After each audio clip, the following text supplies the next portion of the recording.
Gender roles and family life. The Puritan household, a little church, patriarchal structure. Men, heads of households, responsible for providing decision-making and spiritual leadership. Women managed the household, oversaw domestic staff, and took on economic and legal responsibilities when needed. As deputy husbands, women could run businesses or farms in their husband's absence. Children, large families, 7 or 8 children on average, though high infant mortality rates were common. Education. Mothers taught children to read, often using the New England Primer, and instilled religious values. Spiritual life. Family worship.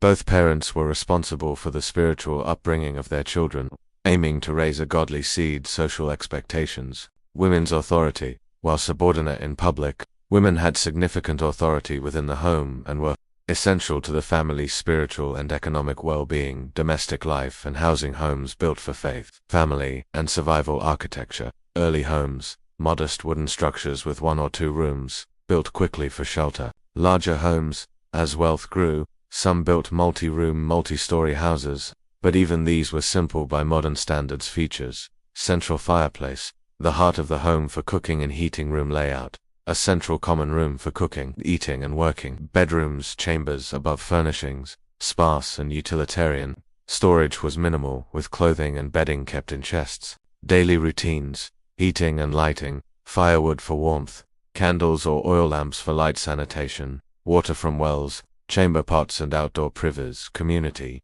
Houses clustered around the meeting house and marketplace, reflecting the importance of church and community. Cultural customs and leisure.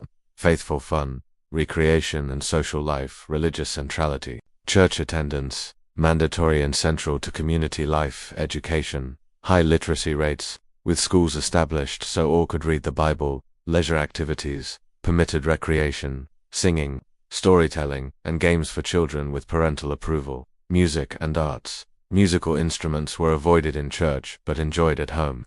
Reading, writing, and poetry were common. Physical activity. Sports and games were limited, but some physical activity was accepted for health. Social gatherings, feasting, and social meals, important for community bonding. Weddings and dances. Modest celebrations were permitted. Dancing was allowed in moderation. Festivals.